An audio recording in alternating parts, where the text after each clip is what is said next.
The Wicked Will Rise, Chapter 2. Instead of fear, I felt my body fill with deep rage. There was something about the anger that seemed to put everything into focus. It was like a pair of glasses I had put on, and I was finally seeing everything clearly. The Tin Woodman's heart, the lion's courage, the scarecrow's brains. According to the wizard, once I had all of them, Dorothy could finally die the death she deserved. I already had the first item in the bag strapped across my chest, the Tin Woodman's metal clockwork heart. Now the second thing on my list was within reach. If only I could figure out where the lion actually kept his courage. No big deal, I thought. I could always figure that out after he was dead. I wanted to wait for him to take the first move, though. I was counting on him underestimating me, but even on my best day, the lion still had 10 times my physical strength. Now let's see, the lion was saying. Who should I eat first? He looked from me to Ozma, to Ollie, to Maud, raising a gigantic claw and passing it around from one of us to the next. Bubblegum in a dish, he rumbled in a low, ominous croon. Maud, Ollie, me. He paused as he reached Ozma. You know, he mused, I've never had much of a taste for bubblegum. The muscles in his hind legs twitched. Fairies, on the other hand, are delicious. You're very bad, Ozma said scornfully. You can't eat the queen. I could have cheered, hearing her talking to him, totally unafraid, with such casual, careless hauntingness. You had to give it to her for nerve, even if it was just the kind of nerve that came from not really knowing any better. But the lion didn't seem to think it was very funny. I was ready for him when he growled and sprang for her. I moved before he did, slashing my knife through the air in a bright red arc of red, searing flame, aiming right for him. Ozma clapped at the display. I was getting better at this magic thing. But I was also overconfident. My blade barely grazed the lion's flank. I drew blood, but not enough to slow him down. He simply twisted in annoyance and swiped for me with a powerful forearm. He hit me right in the gut, and I went stumbling backward like a mosquito that had just been battled out of the way, landing on the ground with my butt in a burst of petals. I bounced up quickly, only to see that Ozma, as it turned out, was perfectly capable of protecting herself. She hadn't moved an inch, but a shimmering green bubble that somehow appeared up around her. The lion clawed and poked at it, but whatever the force held had come from, it was impervious to its attacks. Ozma blinked innocently at him. Bad kitty, she said. She scowled and wagged her finger at him. Naughty cat. The lion growled a low growl, apparently not amused at being called kitty, and took another swipe at her. Again, though, his attack bounced right off her protective bubble. While the lion was distracting himself with the princess, I was stealthily circling around him, positioning myself to strike again, while charging up my knife with another magical flame. You've always been a stupid little thing, the lion was saying to Ozma. Nevertheless, I suppose you have your own irritating kind of power. It's a good thing there are other ways to teach a fairy a lesson. He turned from Ozma and reached for Maud, who had curled herself into a ball on the ground, her teeth chattering with terror. She didn't even try to run. No! Ollie screamed, hurling himself in front of his sister. This was my cue. I rushed him. The lion sensed me coming. He spun around and gave me a furious roar, his jaw practically unhinging. He lunged for me. Fake out.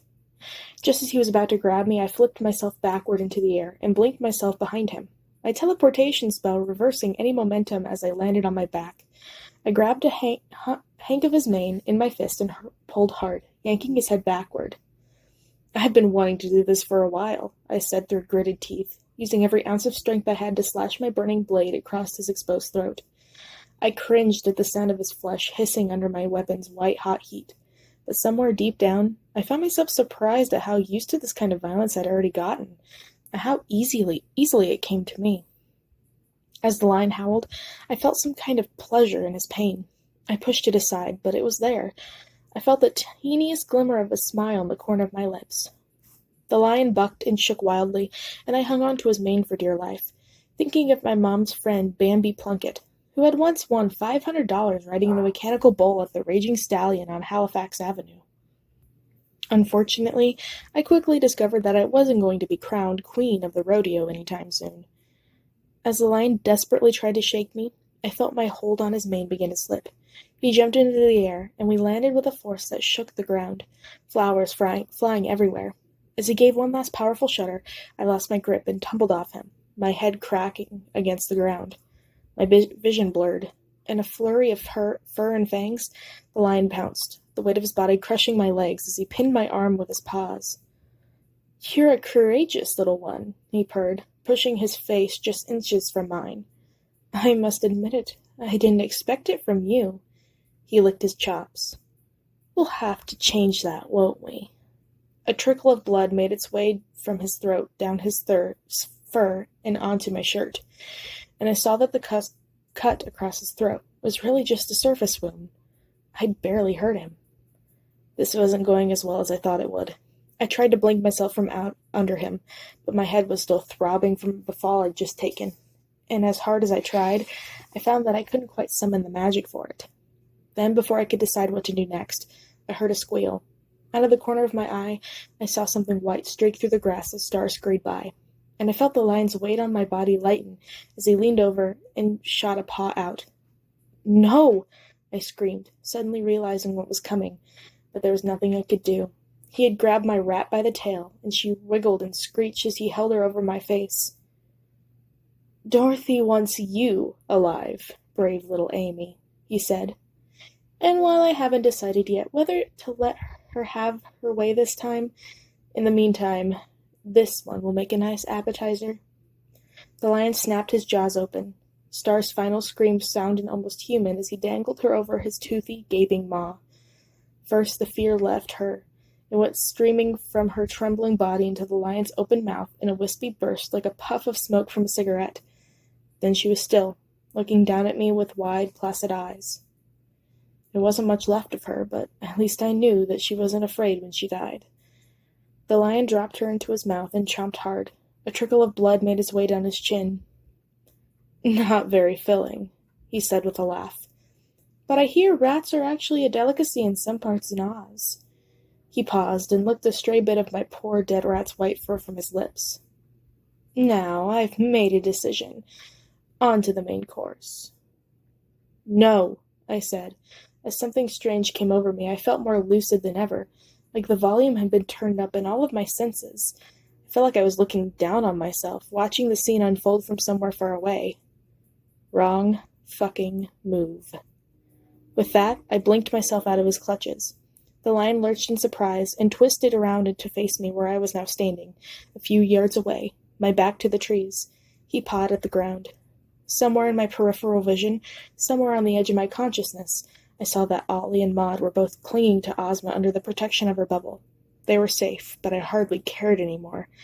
I didn't care about them. I didn't care about Oz. I didn't even care about myself. All I cared about was my dead rat.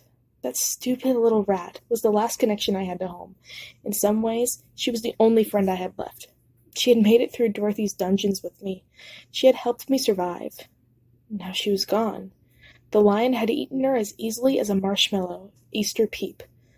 Now I was alone for real. And suddenly, I knew that it was really no different than before. It was no different from Kansas, even. I had always been alone, and I would always be alone. It had just taken me this long to figure it out. All I cared about now was revenge. The lion bounded for me with a thundering growl, so loud it shook the trees. I didn't move to step aside. If the lion thought eating my rat and creating a racket was going to make me afraid, he couldn't have been more wrong. I was less afraid than ever. I was ready to kill, and I suddenly had no doubt what the outcome would be. My heart opened up into an endless pit. I looked over the edge into the void, and then I jumped right in. Brandishing my knife, I silently called out for more fire. For the white-hot flame of the sun, the lion was going to burn. The fire didn't come. Instead, like a glass filling with ink, my blade turned from polished, flashing silver to an obsidian so deep and dark that it seemed to be sucking the light right out of the sky. It wasn't what I had been expecting, but that was how magic sometimes worked. Magic is tricky. It's not as simple as saying abracadabra and waving a wand. When you cast the spell, the magic becomes a part of you. Who you are can change it, and I was different now. Once I had been an angry, righteous little ball of fire.